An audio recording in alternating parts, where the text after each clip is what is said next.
나타나는 것이 뭔가 하면 여호와는 의로우시다라고 말하고 있는 거예요. 그러니까 그들이 고통 속에서 하나님을 섬기는 것까지도 하나님의 축복이다라는 것을 깨닫게 된 거란 말이에요. 그러므로 그들의 입술은 여호와는 의로우시다라고 분명히 말하고 있는 거예요. 그리고 7절에 보면 그들이 스스로 겸비하였으니 내가 멸하지 않겠다라고 말하고 있는 거예요. 7절 같이 한번 읽어볼까요? 같이 시작. 여호와께서 그들이 스스로 겸비함을 보신지라 여호와의 말씀이 스마에게 임하여 이르시되 그들이 스스로 겸비하였으니 내가 멸하지 아니하고 저희를 조금 구원하여 나의 노를 시삭의 손을 통하여 예루살렘에 쏟지 아니하리라. 그러니까 예루살렘을 무너지게는 하는데 전부 완전하게 멸망시키지는 않겠다. 이 말은 하나님께서 구할 사람은 구하겠다 이 말입니다.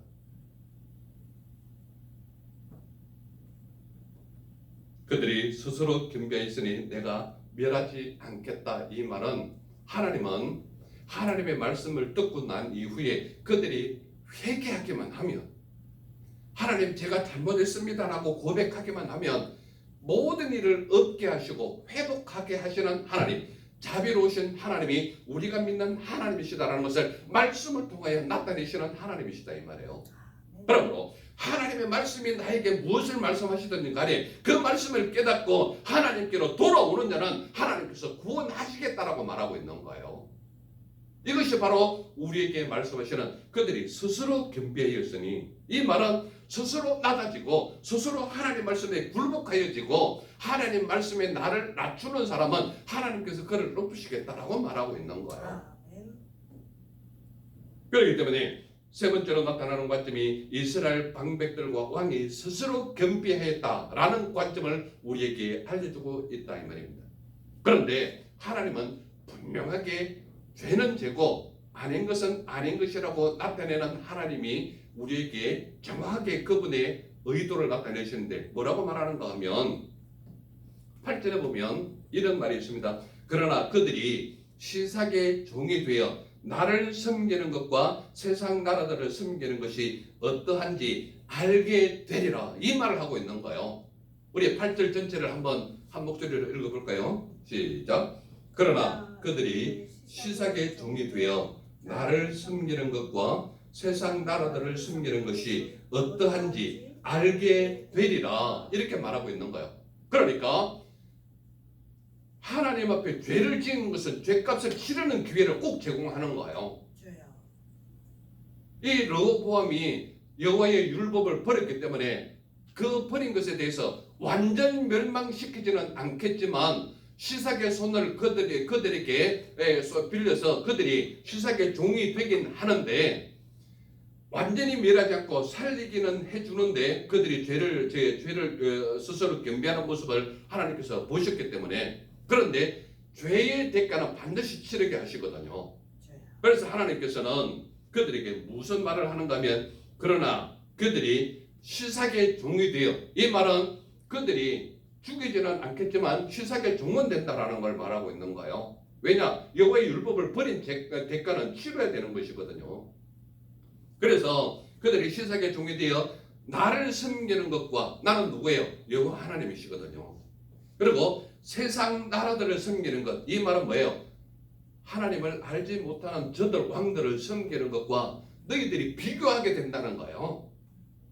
하나님께서 주시는 복이 무엇이고 세상 나라들 왕을 섬기는 것이 무엇이고 비교할 수 있는 기회를 제공하겠다 이 말이에요. 어떻게? 시삭의 종이 되어 즉 말하자면 시삭 밑에서 노예 같은 생활을 너희가 해봐라 이 말을 하고 있는 거예요.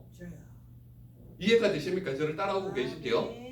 그렇기 때문에 그들은 시삭의 종이 되어 나를 섬기는 것과 즉 하나님을 섬기는 것과 세상 왕을 섬기는 것을 너희들이 체험해서 그들이 어떠한 것인지를 알게 되는 기회를 하나님께서는 제공하겠다 이 말을 하고 있는 거예요. 제공하는 이유가 뭐라고요? 여호와의 율법을 버린 결과를 말하고 있는 거예요. 그러므로 하나님께서는 반드시 모든 이스라엘 방백들과 왕이 겸비하는 모습을 보였기 때문에 그들을 완전히 멸망시키지는 않고 다만 그들이 시삭의 종이 되어서 나를 섬길 때와 세상 나라의 왕을 섬기는 것이 어떠한지를 알게 되는 기회를 가지게 하겠다. 이것이 하나님의 방법이다 이 말입니다. 그러니까 오늘 본문은 우리에게 큰 관점 세 개를 보여주는데 첫 번째 관점이 뭐라고요? 로보암이 여호와의 율법을 버렸다.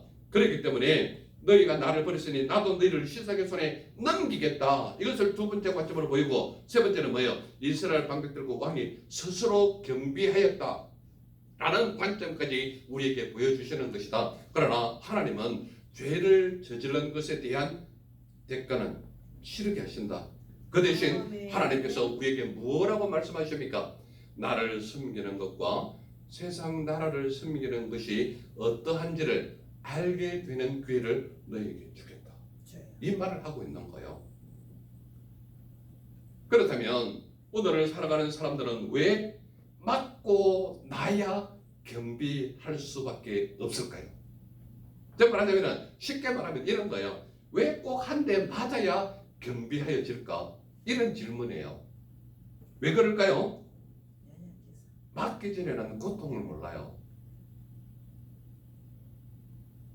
말을 할 때 좀 알아들으면 좋겠는데 부모들이 자녀들에게 이렇게 해라 저렇게 해라 그러면 듣기 싫은 거는 누구예요? 자녀들이거든요. 그런데 부모는 자녀가 그리 가면 고통스러운 생활을 할 거를 뻔히 알거든요. 그렇기 때문에 자꾸 제어를 하는 거예요. 그러나 자녀는 그 고통을 맛보기 전에는 그 고통이 어떤 것인지를 모르니까 자꾸 반대를 하고 화를 내고 한단 말이에요. 그러나 실제로 자기 마음대로 그럼 네가 하고 싶은 말 한번 해봐라 그러면 어떻게 되는 거예요? 엄청난 고통도 맛보고 사업이 쫄딱 망해가지고 완전히 그냥 먹고 살 것도 없는 위치가 되고 하는 이유가 뭐예요? 부모의 가르침을 안 따른 이유거든요. 백성들은 왜 맞고 나야 겸비하는가 하면 맞기 전에 고통을 모르는 거예요. 그렇다면 이렇게 한번 질문해 볼까요? 맞고 나서는 계속 겸비하여 갑니까? 돌아오는 척을 할 때는 하나님이 살려주신 은혜 때문에 돌아오거든요. 그러나 한번 다시 그 고통을 설마 내가 또 그렇겠나라고 돌아가 보면 어때요? 또 맞을 일이 생기거든요. 그러니까 사람은 얼마나 미련한가 하면 100대 맞고 나서도 101대 맞을 짓을 하는 거예요. 많은 사람은 설마 그럴까라고 얘기하지만 맞고 나본 사람은 알아요. 이 말은 끝없이 고통당하는 사람은 끝없이 같은 반복의 실수를 계속하는 거예요. 술 먹지 않겠다, 담배 피우지 않겠다 이런 고백을 하는 사람이 얼마나 많은지 몰라요. 그런데 그것을 잘 이기고 끊었다 싶으면 옆에 비슷한 사람이 또 와가지고 같이 하면 또 피고 또 마시는 거예요. 이유가 뭡니까? 그 짜릿함을 못 잊는 거예요. 그러면 가면 갈수록 계속 맞을 짓만 하는 거죠.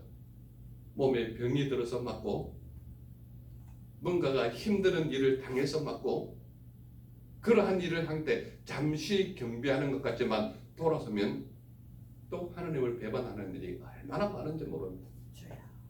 그러나 하나님께서는 분명하게 맞기 전에 잘해라 이 말을 하고 있는 거예요.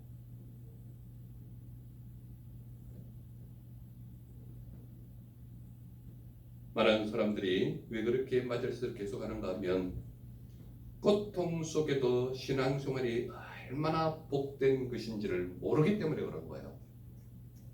고통 속에 있고 핍박 속에 있고 압박 속에 있다 할지라도 여호와 하나님을 온전히 믿는 믿음, 온전히 하나님만 바라보는 그것이 하나님 안에서는 얼마나 복된지를 모르는 거예요. 그렇기 때문에 또 한 대 맞고 나면 더 큰 것을 맞아야 정신 차리고 돌아오거든요.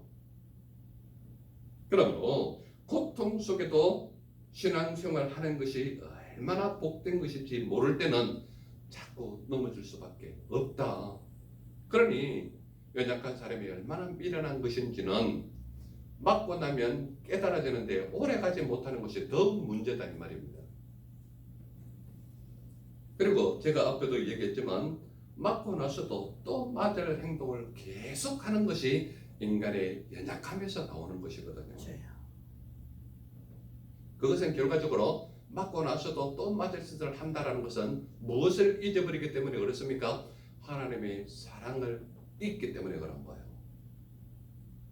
하나님의 사랑을 결코 잊지 말고 끝없이 신앙생활을 잘하는 우리의 모습이 되기를 소망하는 것입니다. 그렇다면 예수님은 어떠한 하나님이시냐? 예수님은 스스로 겸비하신 하나님이에요. 왜 그렇습니까? 하나님은 하늘 보좌를 버리시고 스스로 겸비하셔서 이 땅에 오신 예수님이시잖아요.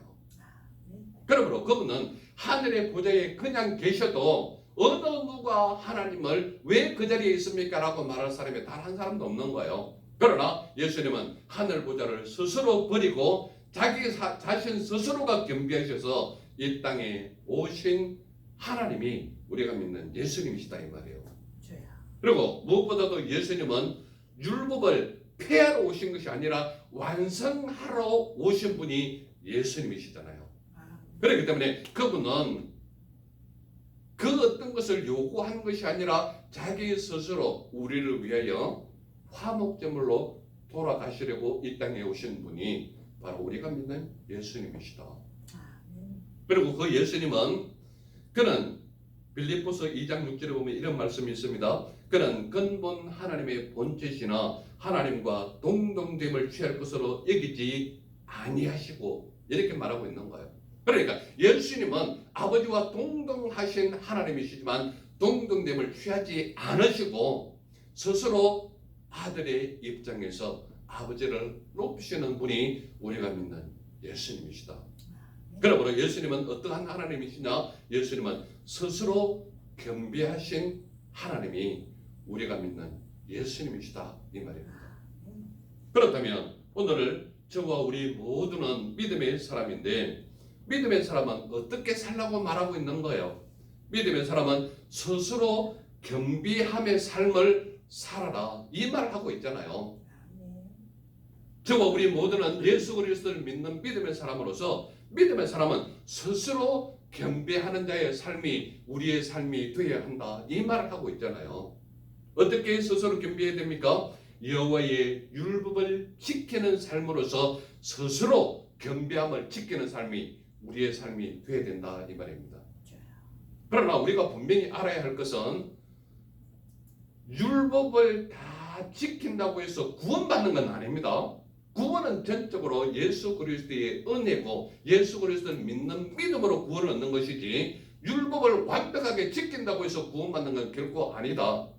그러므로 율법을 지킨다는 것은 무슨 의미를 가지고 있다는 거예요? 율법은 우리에게 죄를 깨닫게 한다는 거예요. 그러므로 우리가 죄가 무엇인지 알지 못한다면 구원받을 길이 없는 거예요. 그러므로 율법은 예수님께서 분명히 말씀하셨듯이 내가 온 것은 율법을 폐하러 온 것이 아니라 율법을 완성하러 오셨다. 그렇기 때문에 율법의 최종 결론이 뭐예요? 사랑이거든요. 예수님은 우리를 사랑하러 오셨기 때문에 그분 스스로 자기의 목숨을 십자가에 내려놓으시려고 오신 예수님이 우리가 믿는 예수님이시잖아요. 그러므로 여호와의 율법을 지키는 삶이 우리의 삶이 되어서 우리가 스스로 하나님 앞에 겸비한 자의 모습으로 살아가야 한다. 이것을 말하고 있는 것입니다. 또한 우리의 삶이 어떻게 해야 하는가 하면 말씀에 순종하여 버림받지 않는 삶이 우리의 삶이 되어야 된다고 말하고 있는 거예요. 무엇을 보고 깨달을 수 있습니까? 바로 5절 말씀을 보면 깨달을 수 있잖아요. 누가 버림을 받고 누가 택감을 받은 것입니까? 5절 말씀 제가 한번 읽어볼까요? 그때에 유다 방백들이 시사의 일로 예루살렘에 모였는지라 선지자 스마야가 로본과 방백들에게 나와 이르되 여호와께서 이같이 말씀하시기를 너희가 나를 버렸으므로 나도 너희를 버려 시사의 손에 넘겼노라 이렇게 말하고 있잖아요. 그러니까 말씀에 순종하여서 우리의 삶은 버림받지 않는 삶을 사는 스스로 겸비한 자의 삶이 우리의 삶이 되어야 된다 이 말입니다. 이해가 되시죠? 네. 그러므로 말씀에 순종하는 삶이 되어서 결코 하나님으로부터 버림받지 않는 삶이 우리의 삶이 되어야 된다. 이 말을 하고 있는 거예요. 그리고 무엇보다도 스스로 겸비하여 하나님이 주시는 복을 누리는 삶이 우리의 삶이 되어야 된다. 무엇을 근거로 합니까? 8절을 근거로 하는 거예요. 8절 우리가 한번 읽어볼까요? 그러나 그들이 시삭에 종이 되어 나를 섬기는 것과 세상 나라를 섬기는 것이 어떠한지 알게 되리라. 우리는 세상에 그것을 섬겨서 받는 복보다는 하나님을 믿고 따르는 삶이 되어서 하나님께서 주시는 복을 받아 누리는 우리 모두의 삶이 되시기를 소망하는 것입니다. 아멘. 그래서 우리는 언제나 말씀 안에서 스스로 겸비해서 하나님이 주시는 복을 받아 누리는 우리 모두의 삶이 되시기를 간절히 소망하는 것입니다. 아멘. 기도하겠습니다. 사랑의 주 하나님 감사합니다. 오늘도 우리에게 스스로 겸비하는 삶을 살라고 말씀하시는 하나님 감사합니다.